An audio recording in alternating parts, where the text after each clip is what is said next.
everybody, I hope all of you are doing good. I am Deepika from LearnoHub, एक ऐसा free learning platform जहां पर आप पढ़ सकते हो physics, chemistry, maths, biology and SST absolutely for free only at learnohub.com।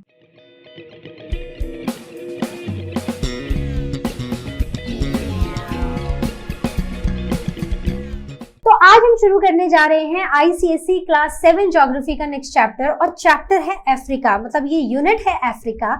और इस चैप्टर में हम लोकेशन, एरिया, पॉलिटिकल और फिजिकल फीचर्स को डिस्कस करेंगे। So without wasting any time, let's get started.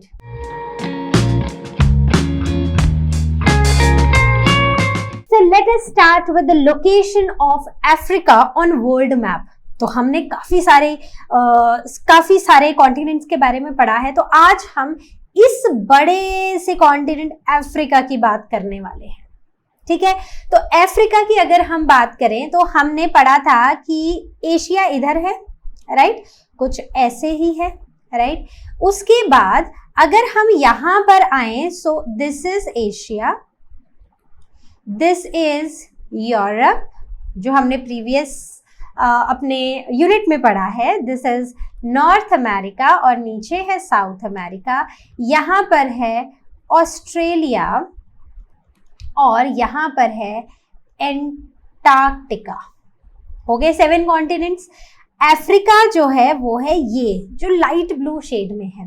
So Africa is the second largest continent in the world. सबसे बड़ा कौन है? एशिया, और सेकेंड लार्जेस्ट कौन सा है? अफ्रीका। चलो आगे चले। अब अगर हम अफ्रीका की बात करें ना, अफ्रीका को बहुत और नामों से भी बुलाया जाता है, जैसे कि अफ्रीका को डार्क कॉन्टिनेंट भी बुलाया जाता है, इसे हॉटेस्ट कॉन्टिनेंट भी बुलाया जाता है, इसे प्लेटू कॉन्टिनेंट भी बुलाया जाता है, और इसे लास्ट एक्सप्लोर्ड कॉन्टिनेंट भी बुलाया जाता है। तो ये सारे नाम अफ्रीका के क्यों पड़े? तो सबसे पहला जो नाम है दैट इज डार्क कॉन्टिनेंट। तो अगर हम अफ्रीका को देखें ना, तो जब यूरोप से लोग एक्सप्लोर करने आए अफ्रीका को, तो अफ्रीका जो है ना, क्योंकि वो काफी अननोन था, 19th सेंचुरी तक तो ना बिल्कुल अननोन था अफ्रीका, मतलब काफी सारी मैक्सिमम जो एरिया था दैट वाज अनएक्सप्लोर्ड, अननोन, इसलिए इसे डार्क कॉन्टिनेंट बताया गया। और यहाँ पर ना इसको एक्सप्लोर करने के लिए बहुत सारे चैलेंजेस थे। क्या क्या चैलेंजेस थे मैं थोड़ी देर में बताऊंगी। बात करते हैं हॉटेस्ट कॉन्टिनेंट। हॉटेस्ट क्यों? क्योंकि अगर ना आप यहाँ पर आओ, ठीक है, चलो इसको छोड़ो, हम आते हैं इस वाले बात पे, ठीक है। तो अब जैसे हम डिस्कस कर रहे थे, तो यहां पर ये, ठीक है, नॉट दिस बट दिस, तो कुछ ऐसे, मतलब रफली ऐसी कुछ बाउंड्री है। और ये है हमारा एशिया, ये है यूरोप, ये है नॉर्थ अमेरिका, ये है साउथ अमेरिका, और ये है अफ्रीका। और ये जो आप बीच में रेड लाइन देख रहे हो, दिस इज बेसिकली इक्वेटर की लाइन, ठीक है। तो इक्वेटर मतलब ये वो रीजन है हमारी अर्थ का जहां पर सन रेज जो है ना वो वर्टिकली गिरती हैं, जिसकी वजह से यहाँ पर ज्यादा सनशाइन होती है और टेम्परेचर ज्यादा गर्म रहता है। तो क्योंकि यहाँ पर ये हमारी जो इक्वेटर की लाइन है ये अफ्रीका से होके जा रही है, इसलिए इसे एक हॉटेस्ट कॉन्टिनेंट भी बुलाया जाता है।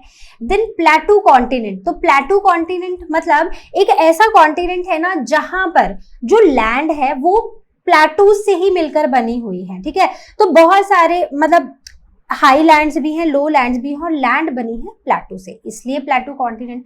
Then last explored continent. क्यों? क्योंकि सबसे लास्ट में जितने भी कॉन्टिनेंट्स हैं उनके सबसे लास्ट में ये कॉन्टिनेंट एक्सप्लोर हुआ था।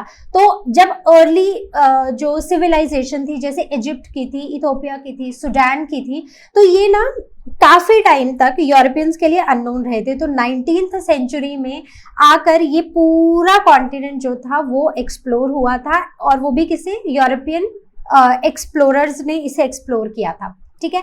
अब मैंने आपको बताया क्यों लास्ट में हुआ है, क्योंकि कुछ चैलेंजेस रहे हैं। चैलेंजेस को हम थोड़ी देर में ही डिस्कस करेंगे.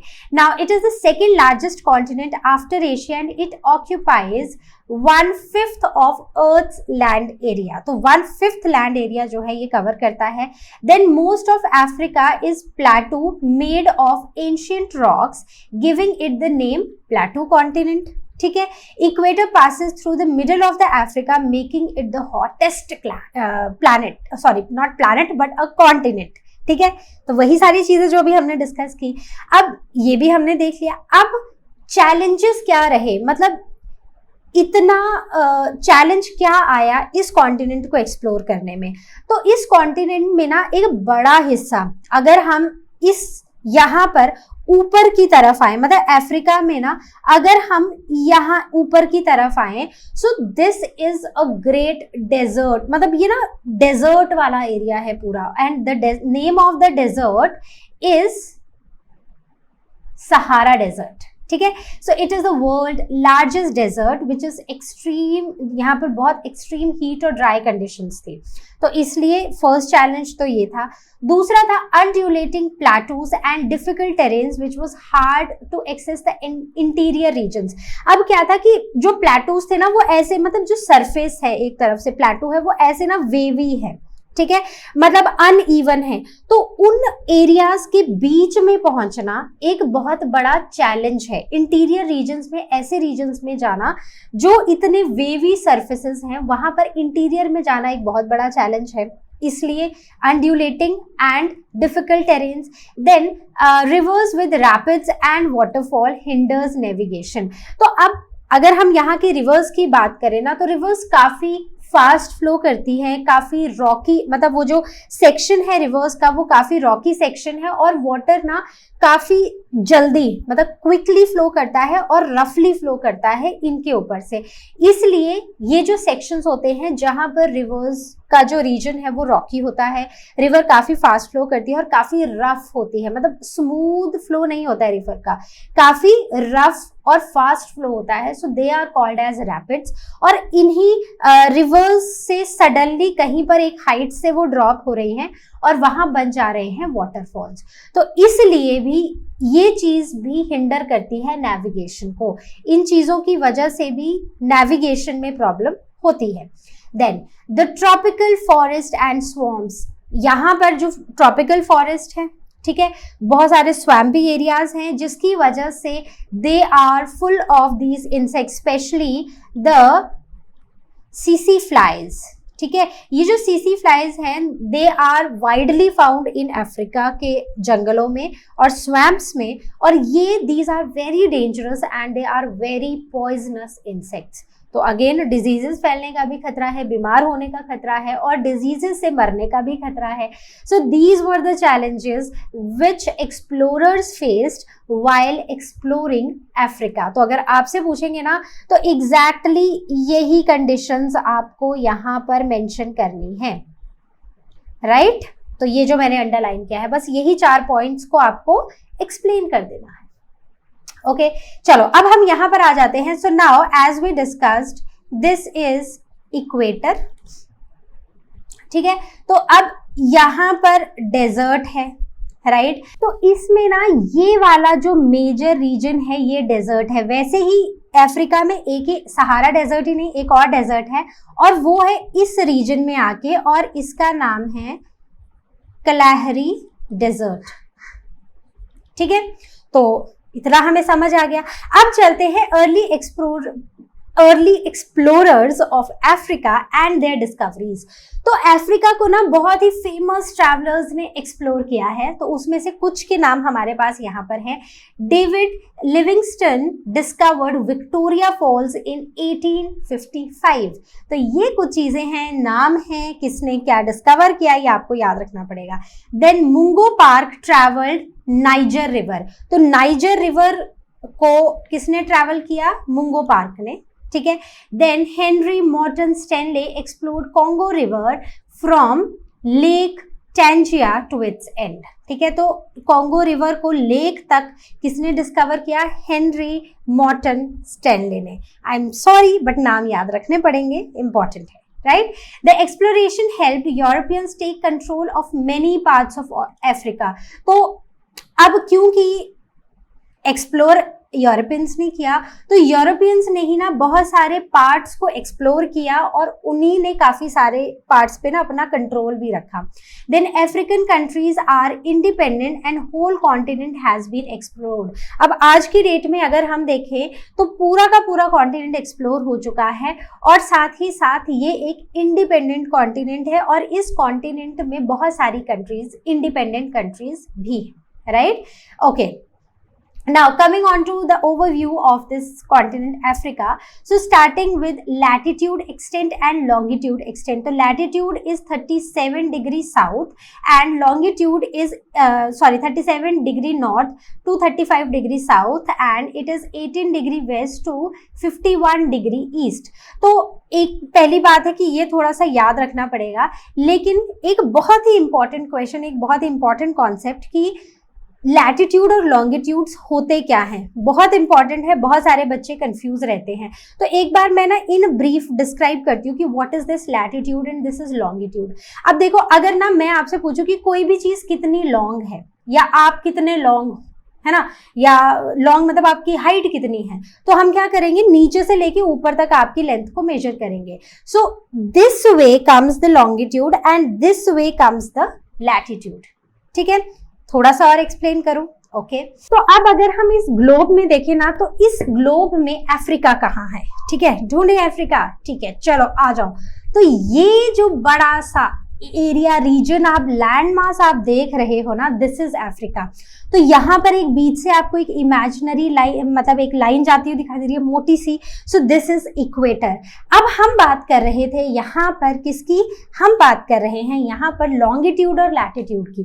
तो लॉन्गिट्यूड क्या होता है? जो लॉन्ग होता है। लैटिट्यूड उसका ऑपोजिट, मतलब longitude is this way and latitude is this way.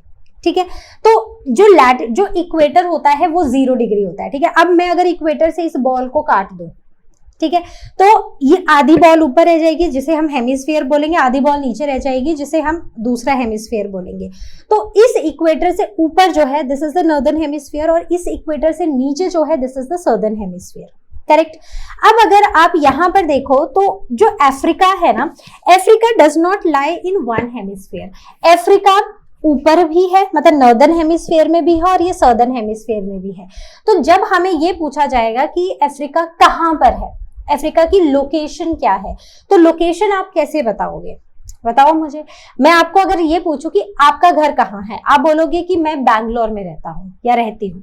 ठीक है, अब बैंगलोर बहुत बड़ा है, राइट? तो बैंगलोर में आप कहाँ पर रहते हो, तो आपको आप मुझे किसी एक एरिया का नाम बताओगे। अब उस एरिया में भी बहुत सारे घर होंगे, तो आप और प्रिसाइजली मुझे उस लेन का नाम बताओगे, लेन में बहुत सारे घर होंगे, फिर प्रिसाइजली आप मुझे अपना हाउस नंबर बताओगे। ऐसा ही होगा।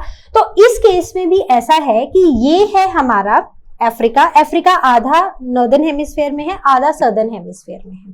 ठीक है, तो अब कितना, मतलब ग्लोब में वो कहां से कहां तक एक्सटेंड करता है, हमें ये पता होना चाहिए। तो एक बात याद रखना कि ये जो इक्वेटर की लाइन है ना, दिस इज 0 डिग्री। ठीक है, हम उसको 0 डिग्री मार्क कर देते हैं। वैसे ही लॉन्गिट्यूड में भी ना एक ऊपर से नीचे तक सीधी लाइन आती है, this is the north pole, this is the south pole. तो ऊपर से नीचे तक एक लाइन आती है, ठीक है, उसे हम 0 डिग्री बुलाते हैं और वो होता है प्राइम मेरिडियन। ठीक है, बात समझ आ गई। अब अगर आप यहां पर देखो तो कहां तक नॉर्थ हेमिस्फीयर में भी कहां तक है, ये कहां तक अफ्रीका है, और सदर्न हेमिस्फीयर में भी कहां तक अफ्रीका है, हमें ये मार्क करना है। तो अब जब आप इस इक्वेटर की लाइन से ऊपर को आओगे तो ये 0 से 1 2 3 4, मतलब ये कोई एक्चुअल में कोई लाइन हमें नहीं दिखाई देगी कि आप बोलोगे कि कल मैं रॉकेट में ऊपर जाऊंगा स्पेस में और स्पेस से फिर मैं देखूंगा ये इमेजिनरी लाइंस, तो ये लाइंस तो ये नहीं दिखाई देंगे, because these are the imaginary lines. तो जैसे जैसे हम ऊपर को बढ़ते जाएंगे तो वो एक एक डिग्री बढ़ता जाएगा। जैसे ये इक्वेटर इज 0, देन 1 2 3 4 टिल 90, वैसे ही नीचे को भी 1 2 3 4 टिल 90। ठीक है, वैसे ही जो लॉन्गिट्यूड है जो 0 डिग्री है, 0 डिग्री के एक तरफ इज 1 2 3 4 90 डिग्री और दूसरी तरफ भी 1 2 3 4 टिल 90 डिग्री। ठीक है। तो अब अफ्रीका कहां पर आता है? तो अब अगर आप अफ्रीका को देखो तो अफ्रीका नॉर्दर्न हेमिस्फीयर में, ये देखो ये है 23.5 डिग्री नॉर्थ, ठीक है, इससे भी ऊपर है, तो ऑलमोस्ट ये इसकी एक्सटेंट है नॉर्दर्न हेमिस्फीयर में। So that is why we write it 37.5 north. Is that correct? तो यही है 37, नॉट 5 बट 37 डिग्री नॉर्थ है हमारा, ठीक है, 37 डिग्री नॉर्थ। अब दूसरा है ये वाली सदर्न मोस्ट टिप कहां पर है? So this is 35 degree south, ठीक है, this lies in the southern hemisphere, not in the northern hemisphere. So this is 35 degree south, मतलब ये वाला जो पॉइंट है ये सदर्न हेमिस्फीयर में है, ये इक्वेटर है 0 डिग्री है, ये 23.5 डिग्री साउथ है, और ये इससे नीचे आके जहां पर इसकी ये लास्ट टिप है this is 35 degree south. So this comes out to be the latitude of Africa. Now coming on to the longitude, मतलब अब ऐसे सीधे की बात करें तो इस longitude में एक ईस्ट आएगा और एक वेस्ट आएगा, ठीक है। तो अब अगर आप यहां पर देखो सो it is 18 degree west and 51 degree east, मतलब कि ओके सॉरी स्लाइड गलत है, ओके। तो अब ये है प्राइम मेरिडियन की लाइन, और मैंने क्या बताया था, प्राइम मेरिडियन मतलब हम 0 डिग्री जहां से बात कर रहे हैं, तो ये प्राइम मेरिडियन है, तो हमें ये लास्ट पॉइंट लेना है और इसका यहाँ का लास्ट पॉइंट भी लेना है। तो इसका मतलब है कि this is towards the west it is at 18 degree west and towards east it is till 51 degree. तो इसका मतलब ये हुआ दैट दिस वेस्ट मोस्ट मतलब लॉन्गिट्यूड में जो इसका पोजीशन है that is 18 degree west and this side this is 51 degree east, ठीक है। तो अब मतलब इतने बड़े गोले में, अब जैसे अगर मैं एक ट्राइंगल बना देती हूँ, ठीक है, मैंने यहाँ पर एक ट्राइंगल बनाया, ठीक है, या फिर ट्राइंगल से भी ज्यादा अप्रोप्रिएट है कि मैं एक स्क्वायर बनाती हूँ, ठीक है। अब इस स्क्वायर में अगर मैंने एक डॉट यहाँ पर लगाया है तो आप ये बोल सकते हो ना कि अपर लेफ्ट कॉर्नर में ये डॉट मैंने बनाया है। अगर मैं डॉट यहां बनाती हूं और मैं आपसे पूछूं कि ये डॉट कहां पर है, तो आप मुझे बोल सकते हो कि this dot is on the lower right corner, ठीक है। लेकिन जब हम एक ग्लोब की बात कर रहे हैं, एक राउंड स्ट्रक्चर की, right, so this round shape has no corners, no sides, no corners, ये तो एक बस एक गोला है, ठीक है। इसके कोई पढ़ा है ना हमने मैथ्स में जब हम शेप्स पढ़ते हैं कि circle has no, sphere has no edges, right, और ये एक कर्व्ड सा सरफेस होता है। तो इस केस में मुझे अगर मुझे अफ्रीका को लोकेट करना है तो मुझे अफ्रीका को यहाँ लोकेट करने में मुश्किल है, ठीक है। तो इसलिए हमने क्या किया, हमने इसको डिवाइड कर दिया कुछ इमेजिनरी लाइन से, और उस हिसाब से हम इसको ये बता पाए कि ये किस जगह पर या किस रीजन में ये लाई करता है, ठीक है, बात समझ आई। तो अब अगर आप यहां पर देखो तो हमने ये सब कुछ लोकेट कर लिया है। तो अब क्या आपको ये वाली टर्म्स समझने में आसानी हुई कि लैटिट्यूड और लॉन्गिट्यूड हमने कहां कहां पर कैसे बनाए हैं? तो अब अगर आपके टीचर आपको ड्रॉ करके दे दे मैप, ठीक है, और ऊपर लिख दे, एक बॉक्स बना दे कि यहाँ पर लिखो ये कौन सी लोकेशन है हमारी मैप पे या ग्लोब में, और मतलब चारों तरफ लिख के दे, तो आप प्रिसाइजली हर जगह लोकेट कर पाओगे उसको, बिल्कुल कर पाओगे। जब भी लॉन्गिट्यूड लैटिट्यूड पढ़ो तो बिल्कुल मैप को सामने रख के पढ़ना, कभी नहीं भूलोगे कि वो कहाँ पर है। तो prime meridian passes through Africa, right. तो वेस्ट की तरफ को कम लैंड है और ईस्ट की तरफ को बहुत सारी है। Next is the total area. As we know that Africa is the second largest continent, the first largest is Asia and second largest is Africa. So its area is 30.3 million square kilometres, ठीक है। अब distances की बात करें so it has great distances, मतलब कि यहाँ पर देखो कहाँ गया, हाँ, तो ये है नॉर्थ और ये है इसका साउथ, ठीक है। तो नॉर्थ से साउथ तक कितना डिस्टेंस है? सो इट इज 8047 किलोमीटर्स, इतना डिस्टेंस है इसकी नॉर्दर्न मोस्ट टिप से सदर्न मोस्ट टिप तक। Then from east to west it is 7564, तो मतलब यहां से लेकर यहां तक कितना डिस्टेंस है? 7564 kilometres, Okay, so great distances from now north to south and from west to east. Okay, now the coastline. तो जो इसकी कोस्ट लाइन है दैट इज 36,888 किलोमीटर, मतलब कि ये जो अफ्रीका है इसका ये जो कोस्ट है, ठीक है, ये जो कोस्ट बाउंड्री है this is 36,888 kilometers long. Okay, now how many countries are there in Africa? There are 55 countries in Africa. याद रहेगा, बिल्कुल याद रहेगा, राइट। तो चलो ये भी हो गया। अब चलते हैं इसकी लार्जेस्ट कंट्री पर। तो इसकी लार्जेस्ट कंट्री कौन सी है बता सकते हो? लिखा है सामने Algeria, which is 23,81,741 square kilometres. तो नंबर्स को याद रख लेना, ठीक है। तो 23,81,741। Then the smallest country is Seychelles. The population as per 2016 census, it is 1.2 billion people and the population density is 34% per square kilometer. तो एक स्क्वायर किलोमीटर के एरिया में 34 लोग रहते हैं. So this is the population size. Okay, तो अब अगर मैं यहाँ पर मार्क करूँ the largest country, so largest country is this, ये वाली जो कंट्री है, and this is Algeria. ठीक है, देखो प्राइम मेरिडियन यहाँ से पास हो रहा है। और जो इसकी स्मॉलेस्ट कंट्री है that is one of the island which lies in the Indian ocean. तो इस तरफ है इंडियन ओशियन और इंडियन ओशियन में ही इसका एक आइलैंड है which is Seychelles, right. So it is Seychelles, it is the smallest country of Africa, right. चलो आगे बढ़ते हैं। Now coming on to the largest desert, so that is Sahara Desert. Then the longest river is Nile River, which is 6,671 kilometers.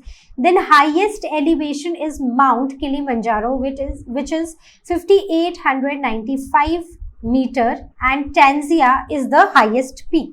Now the lowest point is Lake Assal, which is 155 meter below the sea level, and that is in Djibouti, right? So this Mount Kilimanjaro is in Tanzania, and this Lake Assal is in Djibouti.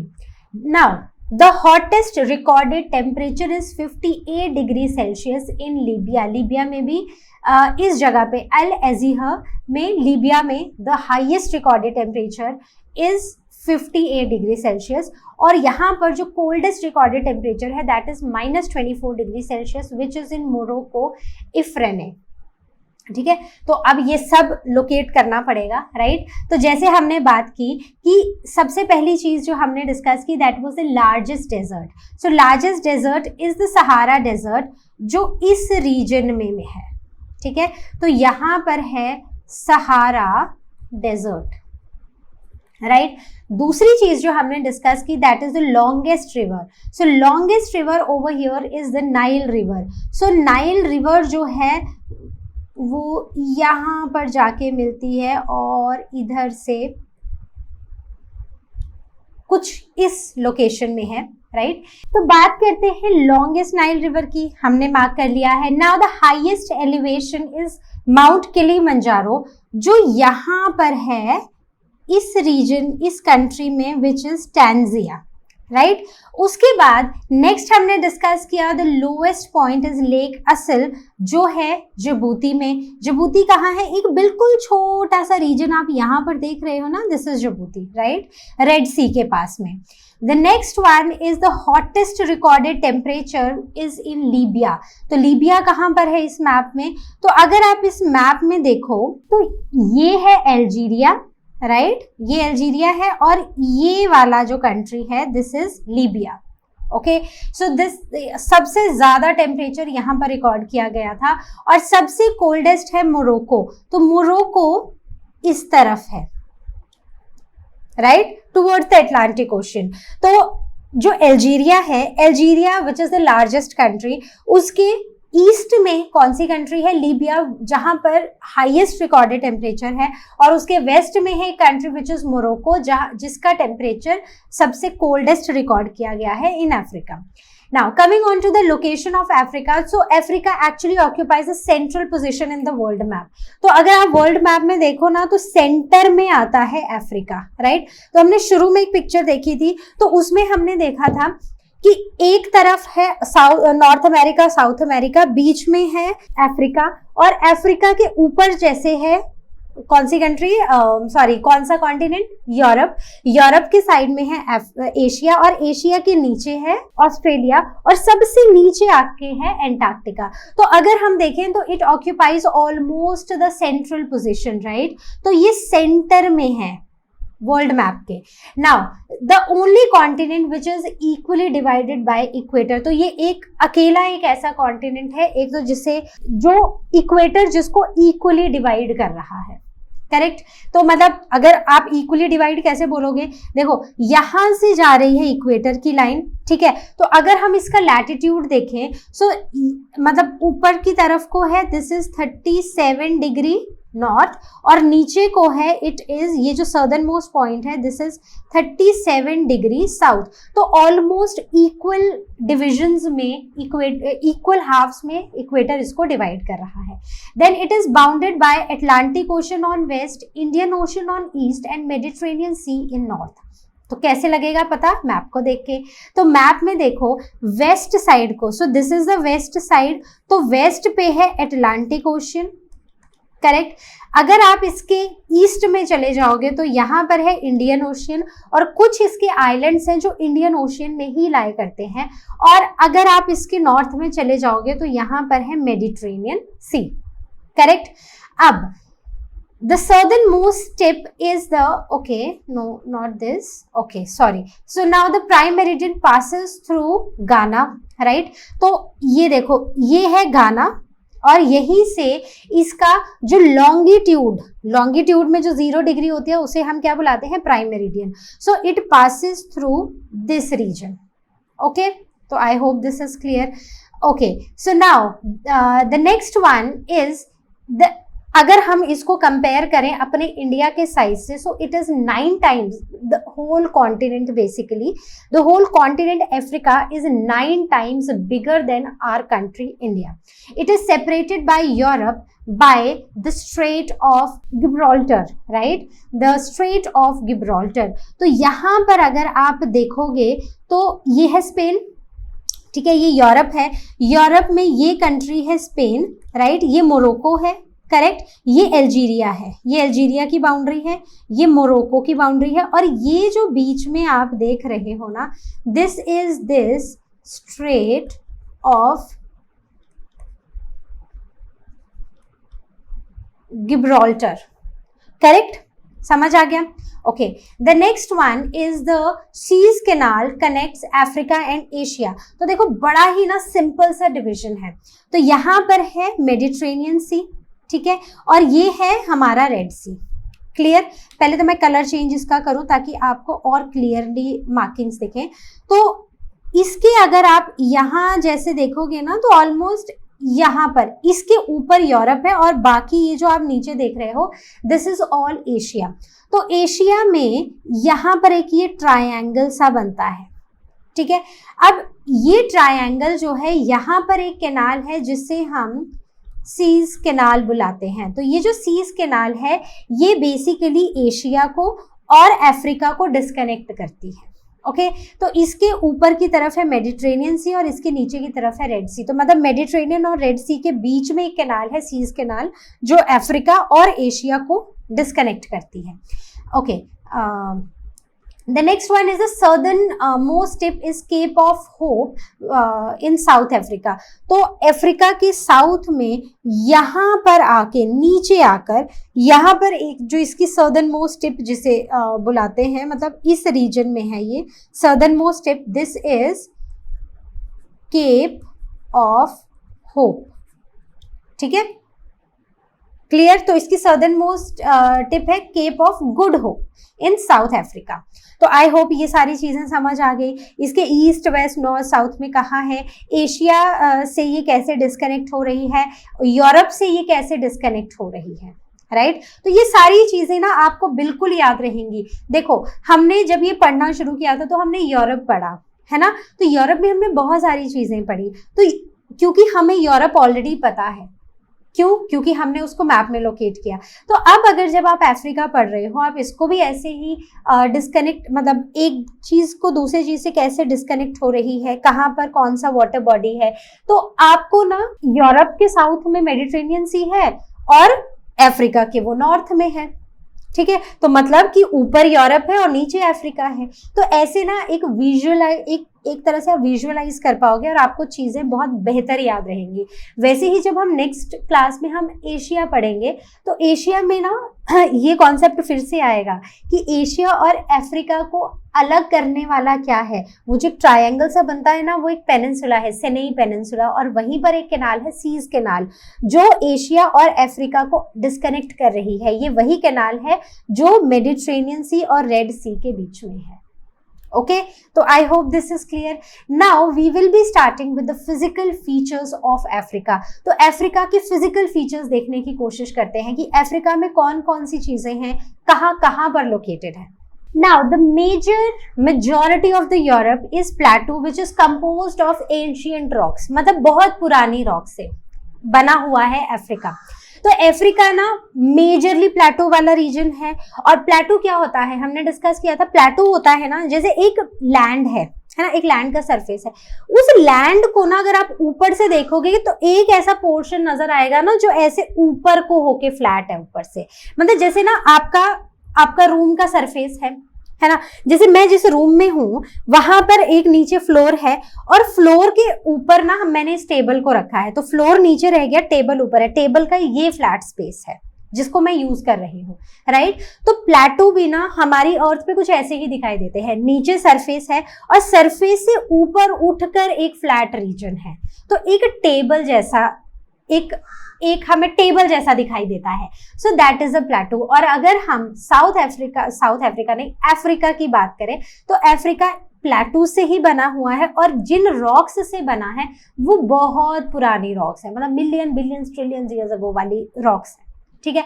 Now the plateau lowers in north and rises in south. तो ये जो प्लेटो है ना, तो अगर हम इस globe में देखें तो नॉर्थ की तरफ को ना ये प्लेटो नीचे है, लेकिन साउथ की तरफ को ना ये मतलब हाइट में बढ़ते जाते हैं। सबसे पहले है यहाँ पर Sahara desert which covers most of the north Africa, world's largest desert. तो वर्ल्ड का लार्जेस्ट डेजर्ट है सहारा डेजर्ट, और ये सहारा डेजर्ट ने मोस्टली जो अफ्रीका का नॉर्दर्न पोर्शन है, ठीक है, तो ये है हमारा इक्वेटर, ये आधा ऊपर रह गया आधा नीचे आ गया, तो मोस्टली ये वाला जो पोर्शन है ये सारा का सारा सहारा डेजर्ट ने कवर किया है। Okay, now the next is the great Rift valley, a mass trench running from lake मलई टू द रेड सी। तो यहाँ पर एक ग्रेट रिफ्ट वैली है, कहाँ से कहाँ तक है, ये है लेक मैलवई और यहां से लेके ऊपर रेड सी तक। अब आप अगर ये देख रहे हो ना, this is the east rift valley, तो मतलब ऑलमोस्ट इस रीजन में हमें ग्रेट रिफ्ट वैली देखने को मिलती है। तो हमने ना यहाँ पर एक टर्म पढ़ी, मतलब हमने इसकी जो डिस्क्रिप्शन थी वो कुछ ऐसी पढ़ी, a massive trench running from Lake Malawi to the Red Sea. मतलब ये है कि कुछ टेक्टोनिक प्लेट्स की मूवमेंट की वजह से कुछ ऐसे एरियाज, मतलब डीप एरियाज बन गए हैं, या तो टेक्टोनिक प्लेट की मूवमेंट्स की वजह से, अर्थक्वेक्स की वजह से, या फिर कुछ वॉल्केनिक इरप्शंस की वजह से यहाँ पर कुछ ऐसे मैसिव ट्रेंच बन चुके हैं, राइट। तो next one are the Ethiopian highlands. तो यहाँ पर देखो इथोपियन हाईलैंड्स भी आपको यहाँ पर मार्क्ड दिखेगा, राइट। तो ये है इथोपियन हाईलैंड्स, कहाँ पर, okay, this is the Ethiopian Highlands यहाँ पर।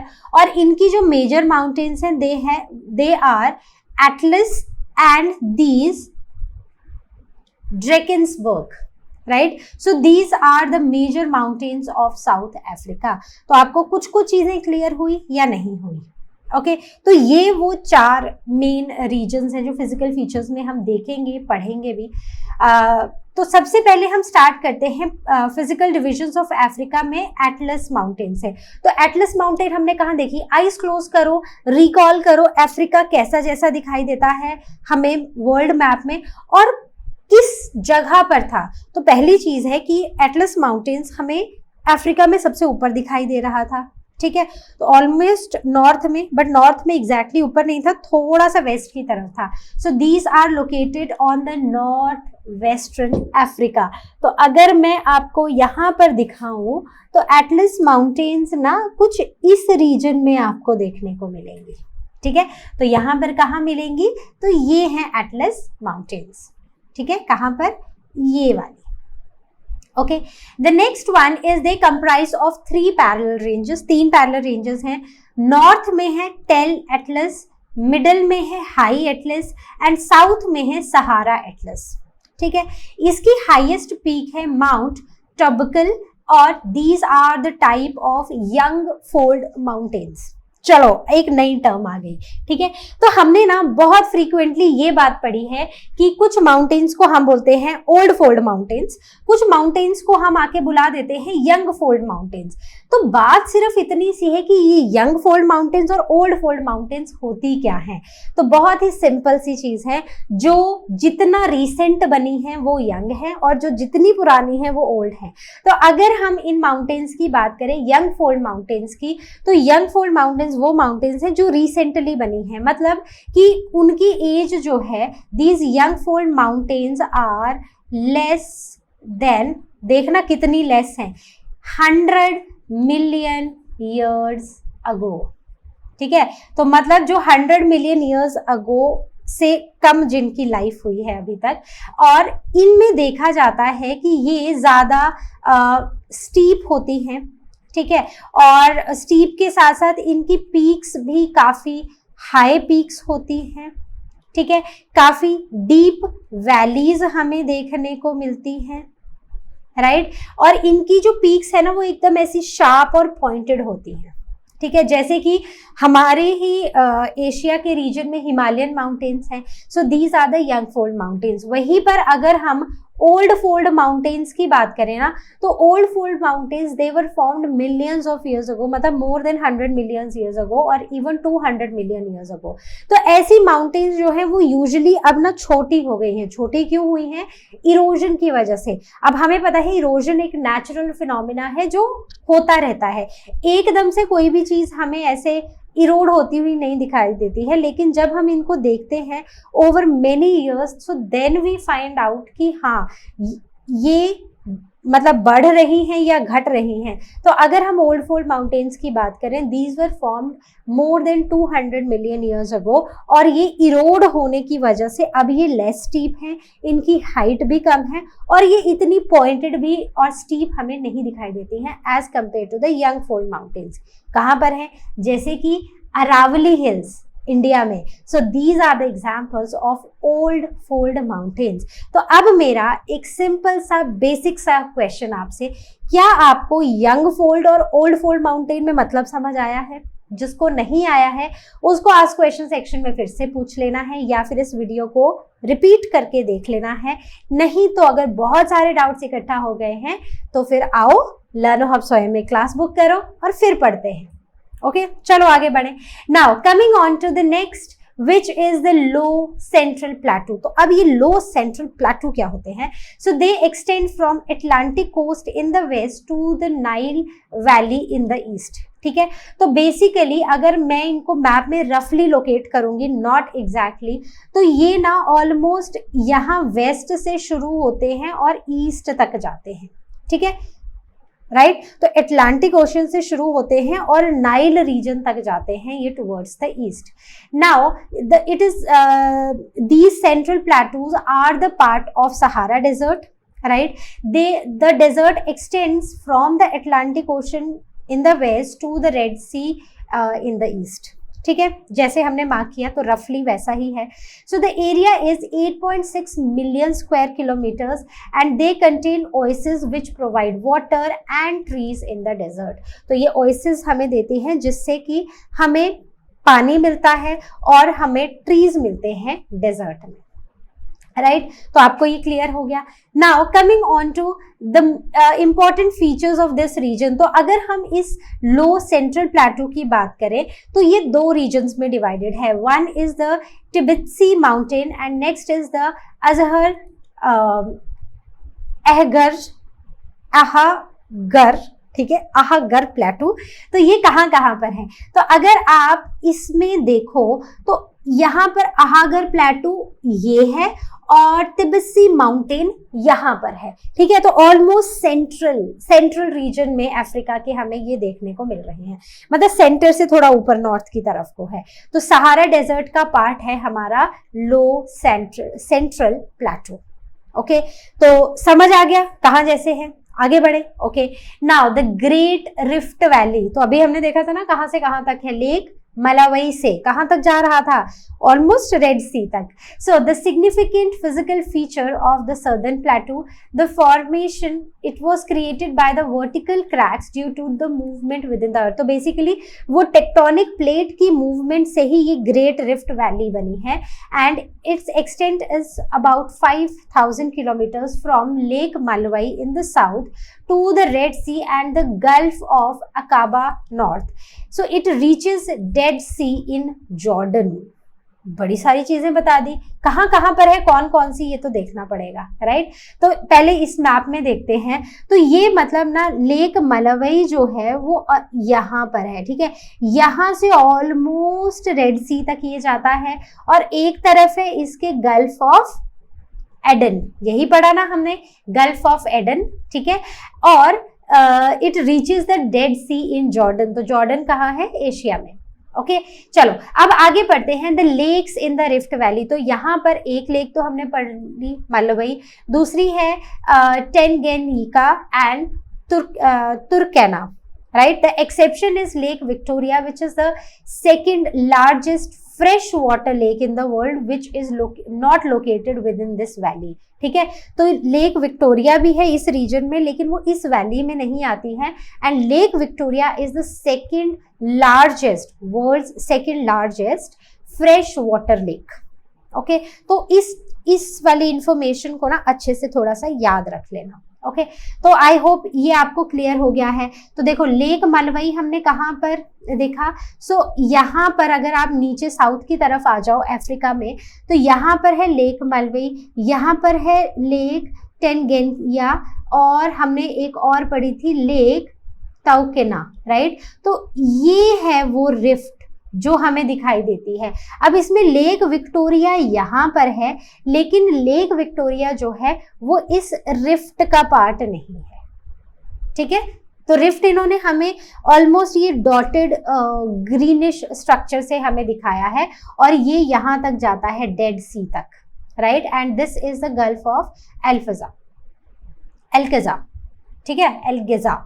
Okay all right, now the next is the high plateau of the south. तो जो साउथ के हाई प्लेटूज हैं they are divided into Ethiopia plateau जिसे एबिसियन प्लेटू भी बुलाते हैं, then central lake plateau, then South African plateau and it ends with Drakensberg mountains which are high eastern edge. Okay तो चलो बात करते हैं starting with this high plateau of south.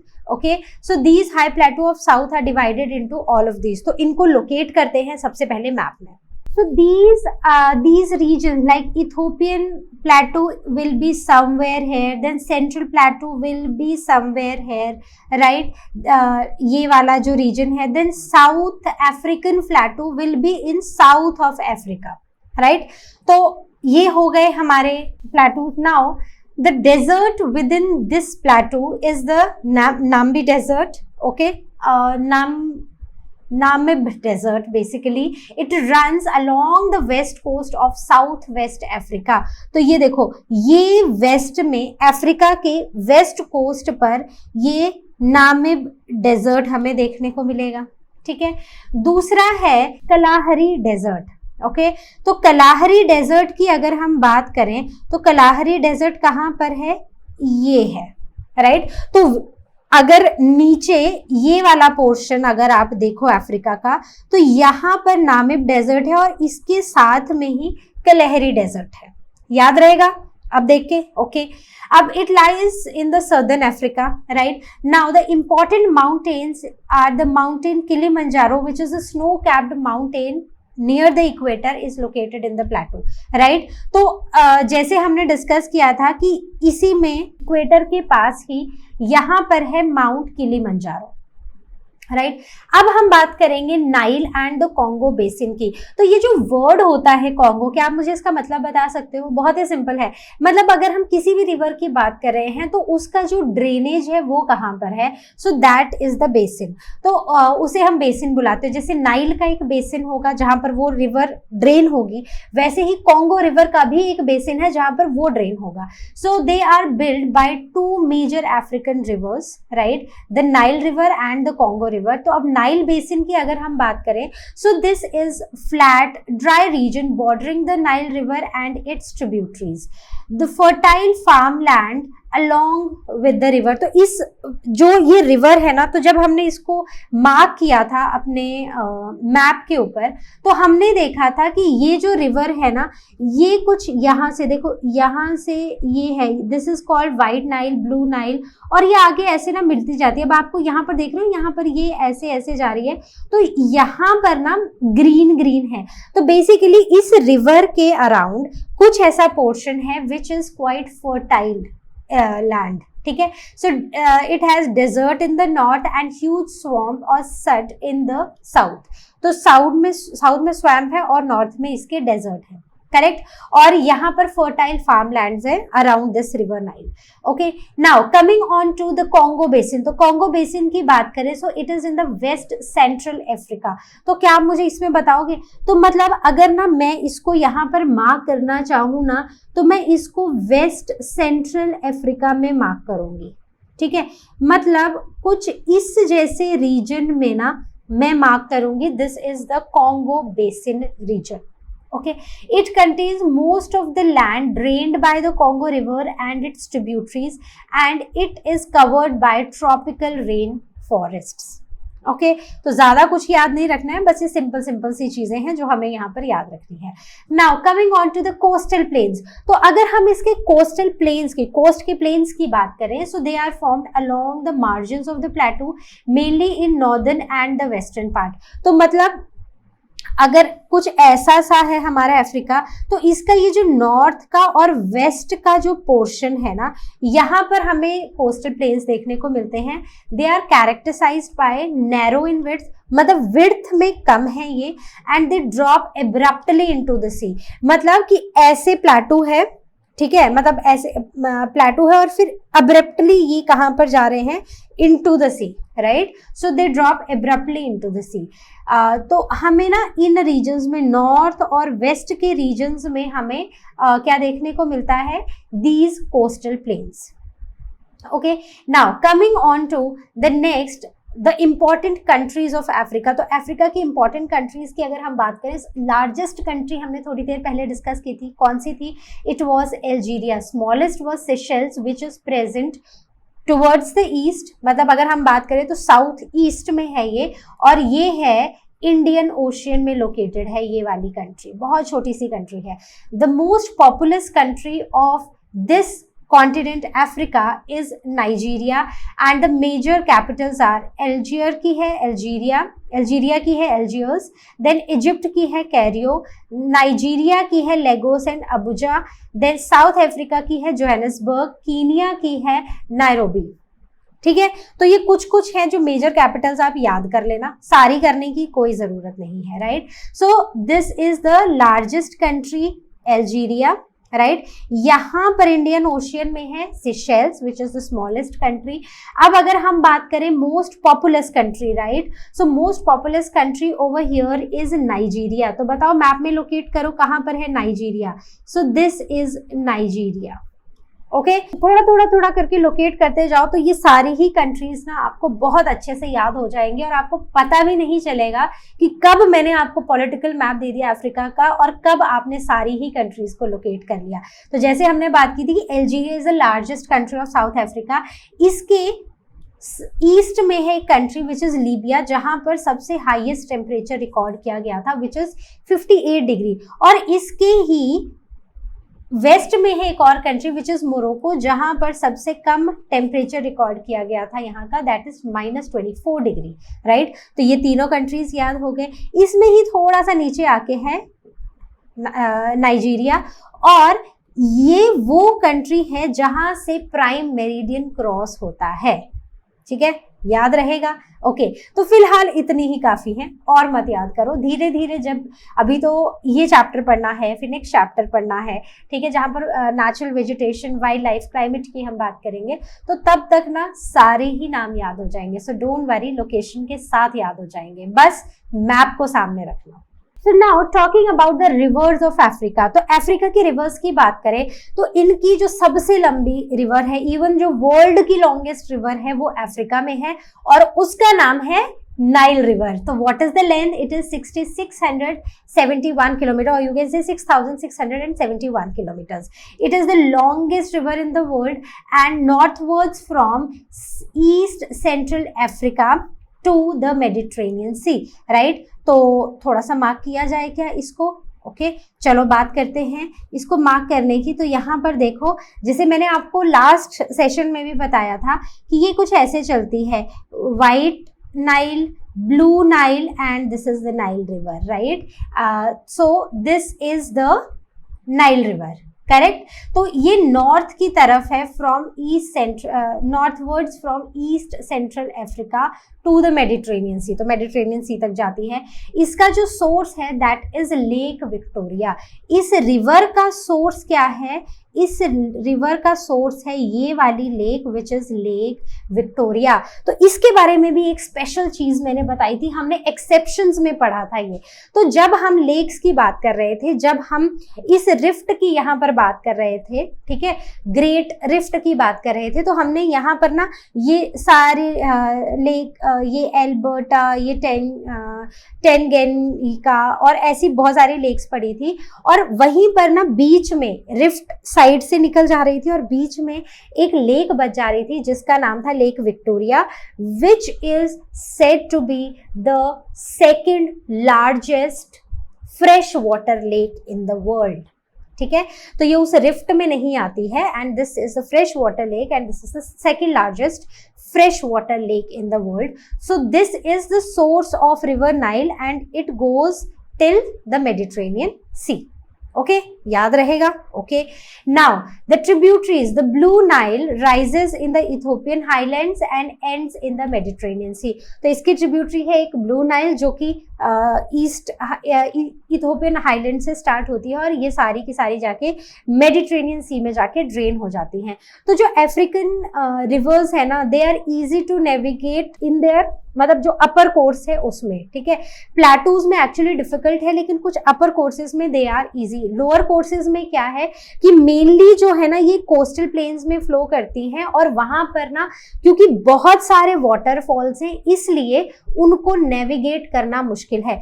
Higher upper courses में easy है, लेकिन जब वो लोअर कोर्स में आके पहुंचती हैं तब उनको नेविगेट करना थोड़ा मुश्किल हो गया है वाटरफॉल्स की वजह से। तो हमने पढ़ा था ना कि कैसे एब्रप्ट वाटरफॉल देखे हैं, कैसे हमने रैपिड्स और वाटरफॉल्स की वजह से हमने देखा था कि यूरोपियन एक्सप्लोरर्स को बहुत डिफिकल्टी हुई थी अफ्रीका को एक्सप्लोर करने में। Okay, so this much about the Nile River. Now the next is coming on to the Congo River. So Congo River is the deepest river in the world. The longest river in the world is Nile, and the deepest river in the world is Congo River. So it flows from the tropical rainforest. तो ये देखो, ये यहाँ से flow करती है, ये देखो ये जा रही है हमारी कॉन्गो रिवर, और इसी रीजन में होता है इसका बेसिन, जैसे हमने बात की थी। सो इसका जो सोर्स है that is this lake Tangia, right? Its tributaries are Ubangi and Kasai are its tributaries, and it has one waterfall associated with this, that is Stanley Falls. ठीक है, तो ये इसका waterfall है। All right, so I hope this is clear. Now coming on to the Niger River. तो Niger River को अगर हम यहाँ पर लोकेट करना चाहें तो वो है ये, ठीक है। So it is the largest river of west Africa. तो वेस्ट अफ्रीका की लार्जेस्ट है, not world, but west Africa की लार्जेस्ट रिवर है। It rises in the highlands of west. Its tributary is this Benue is its tributary, and it is the largest river of West Africa. So the same thing has been repeated. So the it opens into the Gulf of Guinea. तो यहाँ पर जहाँ पर ये निकलती है ना, जहाँ पर ये ओपन होती है, that is called as the Gulf of Guinea. Okay चलो आगे बढ़ते हैं. Now coming on to the Zambezi River. So Zambezi River it actually rises in the highlands of the south west Africa. तो ये देखो, ये यहाँ पर साउथ वेस्ट में अराइज होती है. Its tributaries are Kwando, Kafue and Shire. तो वो सारी हमने यहाँ दिखाई नहीं है, but these are the tributaries जिनके नाम आपको याद रखने हैं. And it is famous for Victoria Falls which is the largest waterfall in the world. तो वर्ल्ड का लार्जेस्ट वाटरफॉल है विक्टोरिया फॉल, और इसी के लिए ये रिवर ज़ेम्बेजी बहुत ज़्यादा फेमस है. मतलब इसी रिवर ज़ेम्बेजी से ही विक्टोरिया वाटरफॉल्स हमें मिलते हैं. And these are the largest waterfalls and the famous waterfalls that we know. They open into the Mozambique channel, right. तो ये कहाँ पर जाके ओपन होती है? Into the Mozambique channel. तो मोज़ाम्बिक चैनल कहाँ पर होगा? बस वहीं जहां पर ये ओपन हो रही है. तो यहाँ पर आपको मोज़ाम्बिक चैनल देखने को मिलेगा.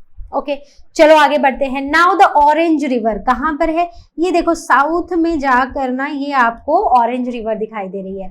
सो this arises from the Drakensberg mountain. तो एक माउंटेन यहाँ पर थी जिसका नाम था एटलस, और एक माउंटेन रेंज यहाँ पर हमने देखी थी जिसका नाम था Drakensberg mountain. So its tributaries are Vaal and Molopo. It forms Namibia's southern border with South Africa and it opens into the Atlantic Ocean. देखो यहाँ से माउंटेन से निकली है और ऑरेंज रिवर जाके अटलांटिक ओशन में ड्रेन हो गई है. ठीक है, it opens into the Atlantic Ocean. Now coming on to the lakes of Africa. सो सबसे पहली जो और बड़ी लेक है, फ्रेश वाटर लेक है, that is the lake Victoria. It is the largest fresh water lake of Africa and it is the world's second largest fresh water lake. मतलब Africa की तो सबसे बड़ी फ्रेश वाटर लेक है और world की second largest fresh water lake है. याद रहेगा, ठीक है. 3 बार हम इसको रिपीट कर चुके हैं, भूलना नहीं चाहिए. Okay so now the Lake Tanganyika. So it is the second largest fresh water lake and it is the longest fresh water lakes in the world. तो वर्ल्ड की longest fresh water lake is this. Okay तो ज्यादातर जो lakes है ना Africa में वो east में है. ठीक है, ईस्ट में इन द सेंस कि अगर हम इसका अच्छा बाकियों के नाम पढ़ लेते हैं फिर मैं बताती हूँ. Lake Malawi, Lake Chad, Lake Turkana, Lake Mobutu. Okay, Lake Turkana. So these are the different lakes जो हमें यहाँ पर मिलती हैं. तो अब ना अगर हम अफ्रीका का मैप देखें ना, तो अफ्रीका का मैप कुछ ऐसा है. ठीक है, कुछ ऐसा सा है. ठीक है, तो इस अफ्रीका के मैप में जो मेजरली आपको लेक्स देखने को मिलेंगी वो ईस्ट में मिलेंगी, और वो इस जगह पर जहां पर हमने ग्रेट रिफ्ट वैली पढ़ा था ना, बस उसी वैली में हमें ज्यादातर लेक्स हमें देखने को मिलती हैं. तो जब ये रिफ्ट हुआ था, बेसिकली जब टेक्टोनिक प्लेट का मूवमेंट या वोल्केनिक इरप्शंस हुए थे, तो उनकी वजह से कुछ वैलीज और कुछ लेक्स डेवलप हो गई थी. तो ये सारी की सारी लेक्स हमें ईस्ट में ही, मोस्टली लेक्स ईस्ट में है. जैसे ये है लेक एल्बर्ट, लेक एडवर्ड, ये रवांडा है तो रवांडा के पास में है Lake Kivu. Then this is Lake Tanganyika, right. This is Lake Mweru, this is Lake Rukwa, this is Lake Malawi जो हमने काफी बार अभी तो पढ़ लिया. Now this is the lake Victoria and this is Lake Turkana. तो अब ये जो ग्रेट रिफ्ट है ना, दिस रिफ्ट, अब मैं इसको ना किसी और कलर से मार्क करती हूँ ताकि आपको ना इजीली विजिबल हो. तो ये जो ग्रेट रिफ्ट वैली है, so this Great Rift Valley is somewhere here. मतलब it covers all these lakes and then it goes like this. ठीक है, मतलब ऊपर की तरफ को जाती है। बट ये जो बीच में लेक विक्टोरिया है ना, this lake Victoria is not part of great Rift valley. बात समझे आप? ये हमने पहले भी डिस्कस किया था, ये एक एक्सेप्शन था कि लेक विक्टोरिया इस रिफ्ट का पार्ट नहीं है, बाकी सारी लेक्स जो हैं वो इसी रिफ्ट में आती हैं। तो आपको समझ आया? आप समझ पाए हमने क्या पढ़ा, क्या मैंने आपको बताने की कोशिश की है? तो अब हम बात करते हैं कोकोआ कल्टीवेशन इन गाना। तो गाना की बात करें, Ghana is the one of the world's largest coca producers and the exporter. ठीक है, the favourable conditions of coca growth. तो गाना जो है, जहां से प्राइम मेरिडियन पास होता है, कहां पर है याद करो जल्दी से, ठीक है, मैप नहीं है अभी लेकिन याद करो। तो वेस्ट में एक कंट्री है गाना, छोटी सी कंट्री जहां से प्राइम मेरिडियन पास होता है। This is the world largest producer of cocoa producer and exporter.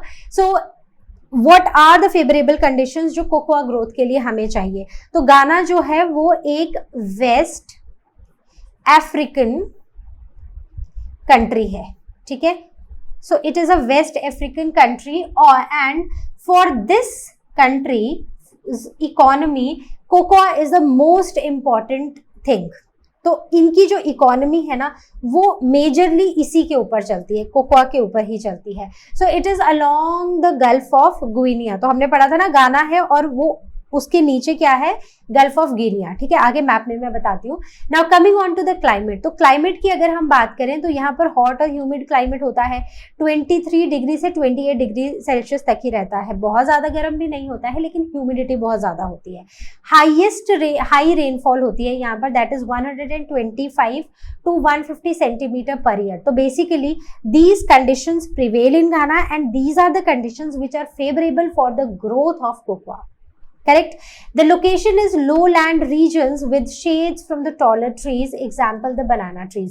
तो ये ऐसी जगह पर इनकी प्रोडक्शन हो सकती है जो lowland regions हो और इनके ऊपर ना शेड आती रहे बड़े बड़े ट्रीज की, right. So these are the favorable conditions। अब अगर हम सॉइल की बात करें for the cultivation of cocoa, so it is deep, well drained, rich in humus, iron and potassium। ठीक है, मतलब वेल डीप और वेल ड्रेन सॉइल होनी चाहिए, वो ह्यूमस में, आयरन में और पोटेशियम में रिच होनी चाहिए। Humus is rich in many nutrients, right. So labour, so cocoa is labour intensive and requires cheap and abundant workers. तो बहुत ज्यादा लेबर की जरूरत होती है, इसलिए लेबर जितनी चीप हो और जितनी ज्यादा हमें वर्कर्स मिल सके उतना ही ज्यादा जो प्रोसेस है, फार्मिंग का प्रोसेस है, वो फास्ट होता है। Now, cocoa is cultivated on 1.2 million hectares of land in Ghana.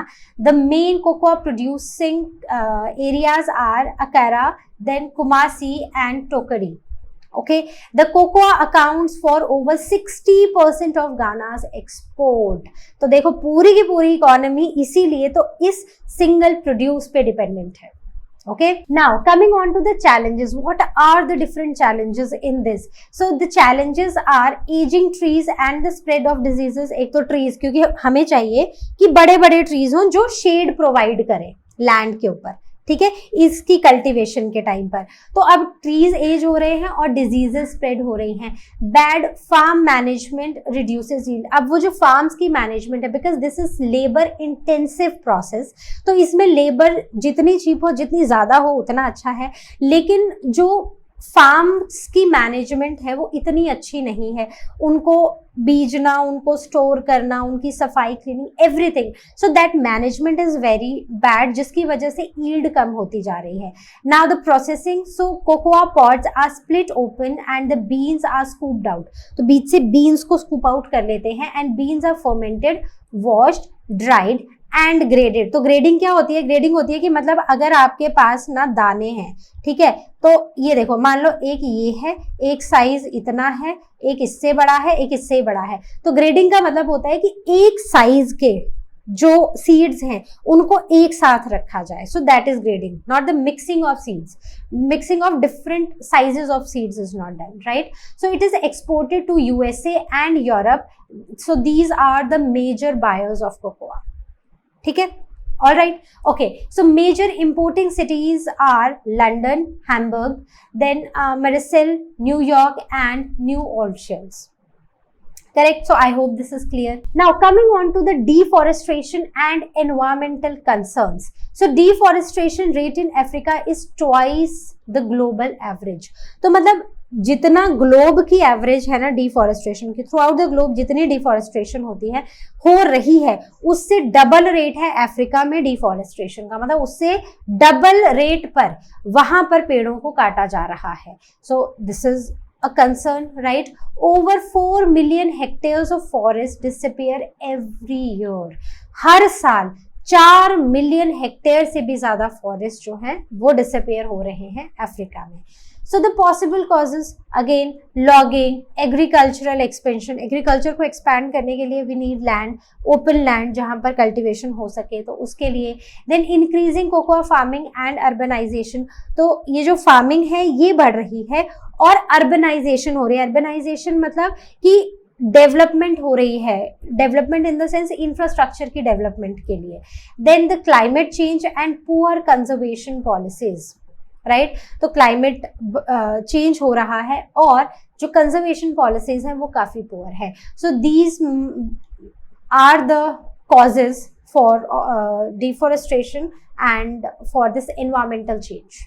Okay, so this was all from our today's session. I hope you understood the complete chapter, and now we will meet in our next session. Till then you all take care, and as you all know, learno hum matlab free hai par best hai.